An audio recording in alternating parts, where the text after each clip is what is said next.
He-Yun stared out the shuttle window as the massive space station came into view. The Stellar Academy gleamed like a jewel against the darkness of space. Its many rings and spires spun slowly, creating artificial gravity for the thousands of alien students inside. "It's so big," she whispered. Next to her, Jiwoo pressed her face against the glass. "Look at all those ships. I count at least 15 different designs." In the seat behind them, Sun-Hai was busy checking her plant samples. "I hope my seedlings survive the docking process. The change in gravity might shock them." The three young women from Korea had never left Earth before last week. Now they were about to become the first humans to study at the most famous school in the galaxy. "Remember what they told us," He-Yun said, straightening her blue uniform. "The aliens don't think humans are smart enough to be here. We need to prove them wrong." The shuttle docked with a gentle bump. A mechanical voice spoke in multiple languages before reaching Korean. "Welcome to Stellar Academy. Human delegates proceed to Orientation Hall." The door opened to reveal a tall, blue-skinned alien with 4 arms. "I am Taz, your guide. Follow me, humans." They walked through wide hallways, filled with creatures of all shapes and sizes. Some floated in bubbles of liquid. Others crawled along the ceiling. Many stopped to stare at the humans. "They look at us like we're animals in a zoo," Ji-Woo whispered. Taz led them to a large round room, where a hologram of the galaxy spun slowly. "The Academy Director will speak now." The hologram changed to show a being made of what looked like glass or crystal. Its voice came from all directions at once. "Earth students, your planet has been allowed to send you here as a courtesy. The Galactic Council does not believe humans are ready to join advanced society. You are emotional, unpredictable, and technologically primitive." He-Yun felt her face grow hot with anger, but she kept quiet. "You will follow all Academy rules. You will not disrupt classes. You will accept that your human ideas are undeveloped. If you fail your courses, Earth will not be invited to send more students." Sun-Hai stepped forward. "And if we succeed?" The crystal being seemed surprised by the question. After a pause it said, "That would be unexpected." As they were led to their small living quarters, Ji-Woo smiled at her friends. "Did you hear that? They don't think we can do it." He-Yun nodded. "Then we'll just have to show them how unexpected humans can be." Sun-Hai carefully placed her plant container near the light. The cosmos has no idea what's coming. The first week at Stellar Academy was harder than any of the 3 human girls expected. He-Yun sat in advanced physics, trying not to show her frustration. Professor Doro, a tall alien with 6 arms and skin like blue metal, was explaining quantum theory. "Your question shows typical human misunderstanding," Doro said when He-Yun raised her hand. "Quantum particles do not behave as you suggest." He-Yun wanted to argue but remembered their mission. She stayed quiet and wrote notes in her tablet. In another classroom, Ji-Woo faced similar problems.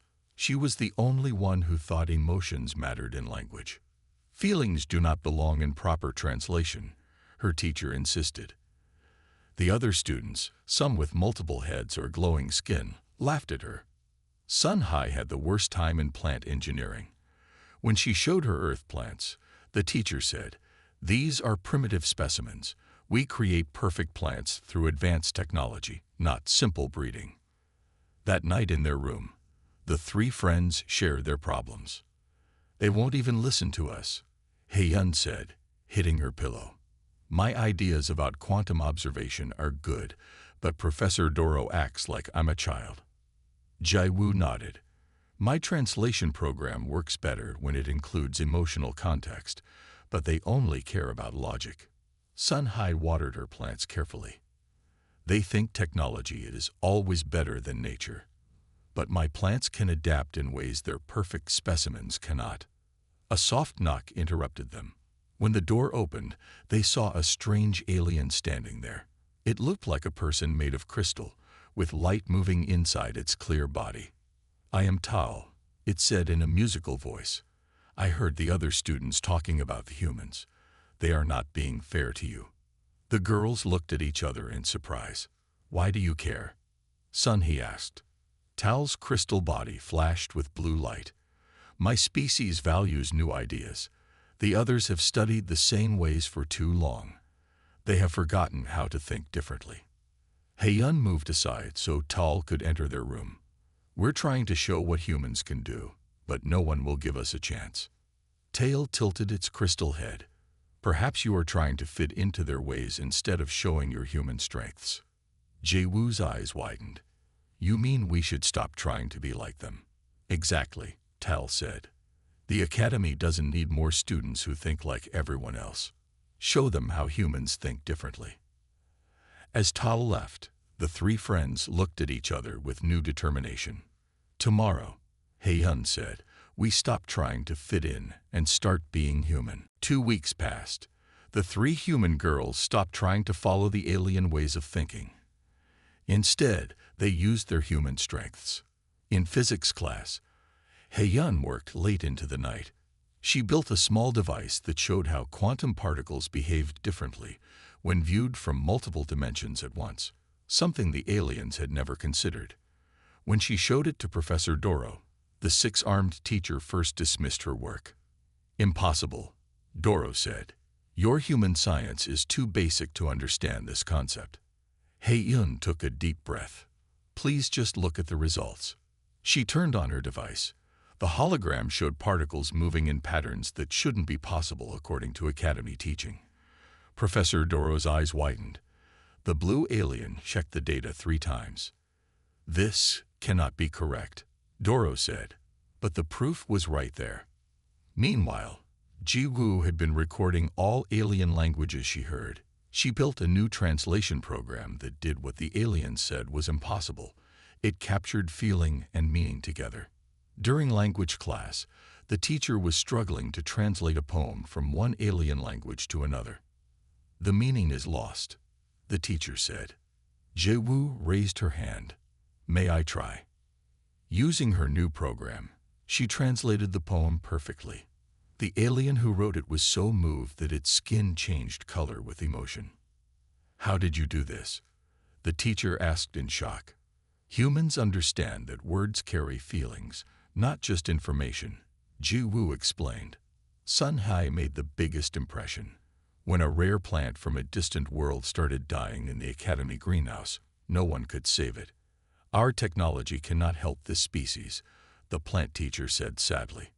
That night, Sun Hee snuck into the greenhouse. She used her primitive methods, combining the sick plant with one of her earth plants. By morning, the alien plant was growing again, stronger than before. The plant teacher couldn't believe it. You used no technology at all. Sometimes nature knows better than machines, Sun Hai said with a smile. That evening, the three friends met Tal in the academy library. The whole school is talking about you three, the crystal alien said. Some teachers are angry that humans proved them wrong. Others are starting to see that your different thinking has value. Heiyun smiled. We're just getting started. Suddenly, alarms began blaring throughout the station. The library's lights flickered and went out. Emergency lights came on, glowing red. What's happening? Jaewoo asked. Tal's crystal body pulsed with worried light. The station's core systems are failing.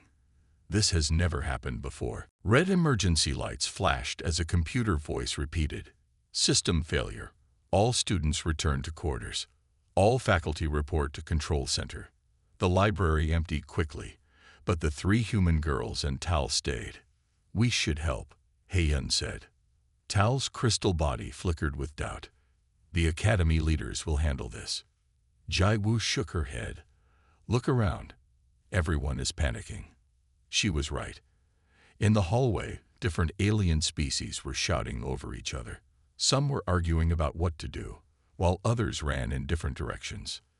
The station is losing atmosphere in the lower levels, Sun Hai said, reading the emergency display. And the temperature control is failing. Heiyun thought about her recent work. This sounds like a quantum fluctuation affecting the core systems. My research might help. They pushed through the crowd toward the main control room. Inside, Alien teachers and staff argued loudly. The academy director, the crystalline being from their first day, was trying to create order. "We must follow proper emergency procedures," the director insisted. "But which species procedures?" someone shouted. "The Zentari protocols are superior." "No, the Movian approach is safer." No one could agree. Meanwhile, the station's air was getting colder and thinner. Hei-yun stepped forward. "Excuse me. I think I know what's happening." The room fell silent. The director looked down at her. "This is not the time for human interference. The core processors are affected by a quantum instability." Hei-yun explained anyway. "I've been studying this exact problem." Professor Doro moved next to Hei-yun. Her quantum research showed patterns we had not considered. "We should listen." The director hesitated. Then the lights flickered again. "Explain quickly," the director said. While Hei-yun described the problem, Ji-woo noticed another issue. The emergency teams can't communicate. Each species is using their own language and protocols. She pulled out her translator device. "I can create a unified communication system using my emotional context translator. It will help everyone understand not just the words, but the urgency." In another part of the station, Sun-hai discovered toxic gas was leaking into the air system. She ran to the greenhouse and gathered her hybrid plants. "These can absorb the toxins," she told the surprised plant teacher. "We need to place them near the ventilation system." As chaos continued around them, the three human girls worked quickly with their new alien allies. Hei-yun's quantum knowledge identified the problem. Ji-woo's translator helped coordinate the response teams. Sun-hai's plants began cleaning the air. For the first time, the aliens were seeing what humans could really do in a crisis, and they were starting to be impressed. "Perhaps," the director said quietly to Professor Doro, "we underestimated these humans." The station's situation was getting worse. The air was now so cold that some alien species were struggling to move. Others couldn't breathe well as the oxygen levels dropped. "We need to act now, not just talk," Hei-yun said firmly to the academy director. "I need equipment from the physics lab to build a quantum stabilizer." The director hesitated only a moment before nodding. "Professor Doro, assist her." Hei-yun and Professor Doro rushed to the lab. Hei-yun grabbed tools and parts while explaining what she needed. "This will not work," Doro said, watching her connect simple pieces. "Your design is too basic." "Sometimes basic is better," Hei-yun replied. "Complex systems fail in complex ways." Meanwhile, Ji-woo set up her translator in the control center. Her device listened to all the different alien languages and translated them instantly, keeping the emotional urgency intact. "Greenhouse level is losing pressure," came a panicked report in an alien tongue. Ji-woo's translator conveyed not just the words but the fear behind them. The emergency teams understood immediately how serious it was. "Human," the director said to Ji-woo, "your translation system cuts through our communication barriers. Why did we not think of this?" Ji-woo smiled. "Because you tried to remove emotions from your systems. But emotions can carry important information too." Across the station, Sun-hai directed aliens to place her plants at key air circulation points. The special plants were already pulling toxins from the air, their leaves changing color as they worked. "Your primitive plants are more effective than our air scrubbers," admitted the plant teacher in amazement. "They're not primitive," Sun-hai explained. "They're adaptable. They can change to meet new threats, just like humans do." In the central core room, Hei-yun finished her device. It looked simple, just a metal box with wires and crystals. But when she activated it, the quantum fluctuations began to stabilize. "It's working," Professor Doro exclaimed, watching the station's power readings return to normal. The three human girls met back in the control center as the emergency lights switched from red to yellow, then to normal white. The temperature was rising. The air was clearing. The entire room of aliens stared at them in silence. Then Tel stepped forward, the crystal alien's body glowing with bright colors. "These humans saved our station," Tal announced.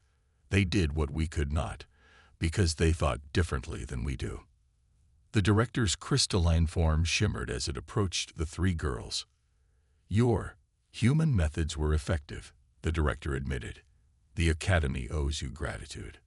Hei-yun, Ji-woo, and Sun-hai looked at each other with tired smiles. For the first time since arriving, they felt like they truly belonged among the stars. 3 days after the station crisis, things seemed to return to normal. Students and teachers treated the human girls differently now. They didn't laugh anymore. Some even asked questions about human ways of thinking. Hei-yun, Ji-woo, and Sun-hai were eating lunch when a loud announcement came over the speakers. "All students and faculty to the Great Hall immediately. Galactic Council representatives have arrived." The Great Hall was the largest room on the station. Thousands of beings from all worlds gathered there. The three humans found seats near the front. Beside Tal. "The Council rarely visits the Academy," Tal whispered. "This is unusual."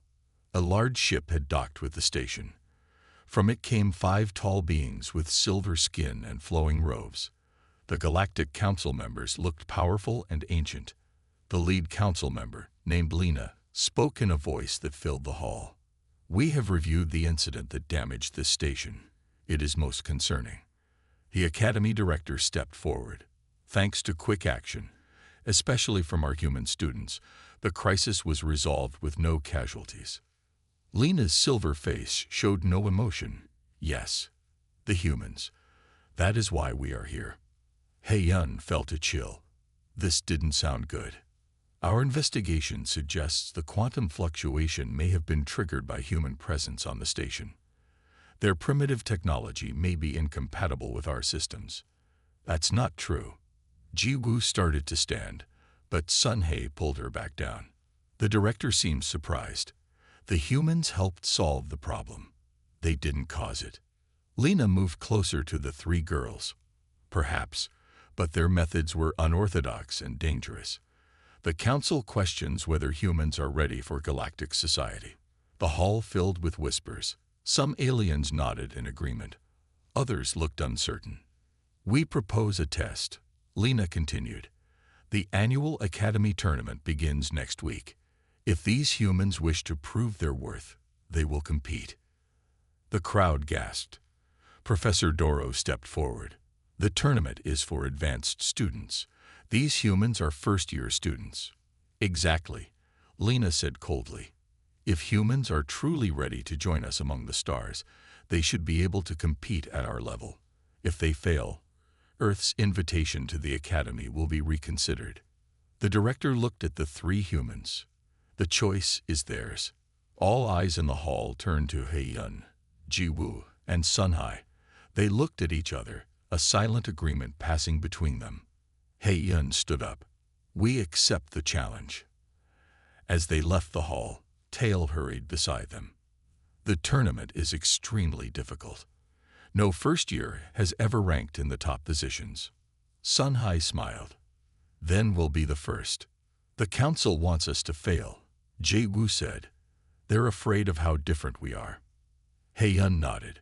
"Then we'll just have to show them how powerful different can be." With only 7 days until the tournament, the three human girls began to prepare. They studied hard, but they knew it might not be enough. The tournament tested knowledge that advanced alien students had been learning for years. "We can't learn everything in 1 week," Sun-hai said as they worked in their room late at night. Hei-yun rubbed her tired eyes. "We need to focus on our strengths. We won't win by being like them." A knock on their door surprised them. It was Tal, but the crystal alien wasn't alone. Behind Tal stood Professor Doro and 3 other alien students they had never spoken to before. "We want to help you prepare," Tal said. The humans looked at each other in surprise.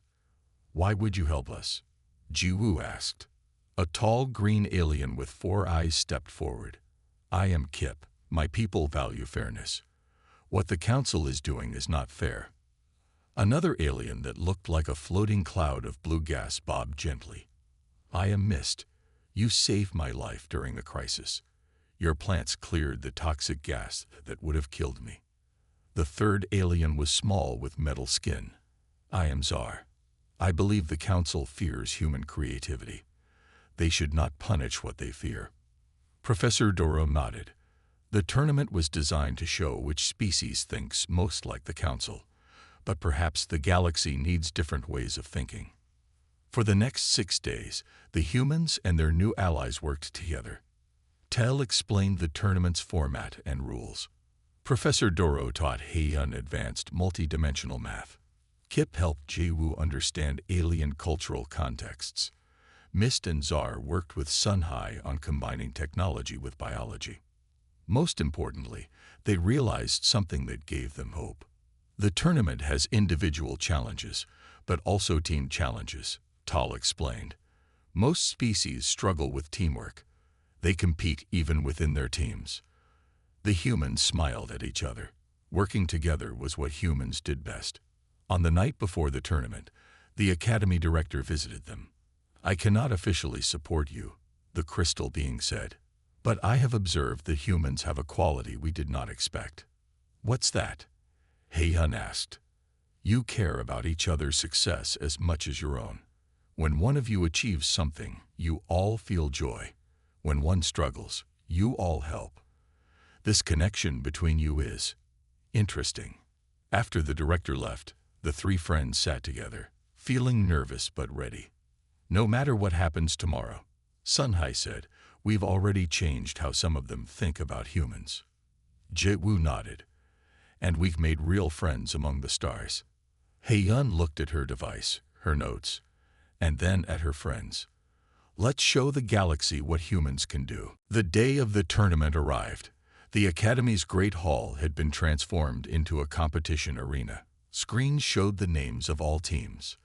The human team was listed last. Lena and the other council members sat on high seats, watching everything. Thousands of students and teachers filled the viewing areas. The tournament has 3 rounds, Tal explained quietly. First, individual knowledge.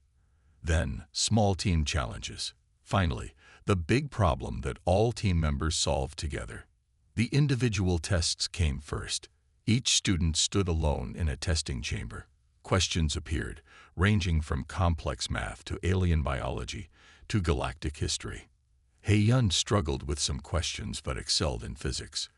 Jiwoo did well with languages but missed historical facts. Sunhai knew plants perfectly but found alien technology difficult. When the scores appeared, the humans ranked in the middle. Not the worst, but far from the best. Lena smiled coldly from her high seat. She thinks we've already lost, Jiwoo whispered. The team rounds are what matter, Heiyun reminded them. In the second round, teams of 3 faced practical problems. The humans moved together smoothly while other teams argued or worked separately. When faced with a broken engine, Heiyun quickly identified the problem, while Sunhai suggested a plant-based sealant for a leaking pipe. Jiwoo coordinated their efforts, keeping them focused.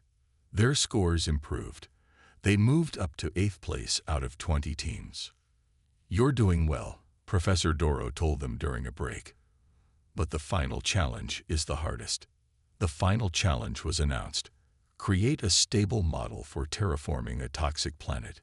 Each team received the same data about a distant world with poison air, extreme temperatures, and dangerous radiation. They had 3 hours to design a solution. The top alien teams immediately began complex calculations and technical designs. The humans took a different approach. Let's think like humans, Heiyun said. Not just about technology, but how all pieces work together. Sunhai created a model using plants that could clean the air and soil. Jiwoo developed a communication system to help different work teams cooperate. Heiyun applied her quantum knowledge to stabilize the planet's erratic temperature cycles, while other teams created perfect but separate solutions for each problem. The humans built a system where each part helped the others. As time ran out, all teams presented their models. The alien judges walked from station to station, examining each solution. When they reached the human team, they spent extra time asking questions and testing the model's stability. Finally, Lena stood. The hall fell silent. The scores appeared on the main screen. The human team was in first place. The hall erupted in noise. Some aliens cheered. Others protested. The council members looked at each other in shock. Lena's silver face showed the first emotion they had seen from her: surprise. The great hall was filled with noise. Some aliens cheered for the humans. Others argued that there must be a mistake. The council members whispered to each other with concerned faces. Lena stood up and raised her silver hands. The room fell silent. "The results are clear," she said. "The human team has won the tournament." Hei-yun, Ji-woo, and Sun-hai stood together, hardly believing what they heard. Their friends, Tal, Professor Doro, Kip, Mist, and Czar, smiled and nodded at them. However, Lena continued, "We must review their methods to ensure they followed all rules." "They won fairly," the academy director said, moving to stand beside the humans. "Their approach was different, not wrong." The director turned to face the entire hall. "Perhaps that is the lesson here. The galaxy needs different ways of thinking. Even we, with all our advanced knowledge, can learn from others." Lena and the council members looked unhappy, but they could not argue with the results. Their own competition had proven what they didn't want to believe. "The council acknowledges the human victory," Lena finally said. "Earth will retain its place in the academy. We will also consider what this means for future human involvement in galactic affairs." 3 months later, the human girls stood at the shuttle dock, preparing to return to Earth. Many students and teachers came to say goodbye. "The academy is creating a new department," Professor Doro told them. "Human Adaptive Sciences. We want you 3 to be advisors when you finish your education on Earth." Other academies across the galaxy are requesting human students. Tal added, the crystal alien's body glowing with warm colors. "You've opened a door that will never close again." The academy director approached. "You have taught us something valuable. We thought advanced meant removing emotion and creativity in favor of pure logic. You showed us that the combination of heart and mind is more powerful than either alone." As their shuttle pulled away from the station, Hei-yun, Ji-woo, and Sun-hai watched the academy grow smaller against the stars. "Do you think we really changed how they see humans?" Sun-hai asked. Ji-woo smiled. The council members didn't look happy, but they can't ignore what happened. "We didn't just prove humans belong among the stars," Hei-yun said. "We showed them that difference isn't weakness, it's strength." 6 months later, back on Earth, the 3 friends stood on a hill at night, looking up at the sky. Above them, new ships were preparing to take the next group of human students to the academy. "The cosmos has so much to teach us," Sun-hai said softly. "And we have much to teach it," Hei-yun replied. Ji-woo put her arms around her friend's shoulders. "That's the best kind of learning, when everyone grows together." The stars seemed to shine brighter than ever before.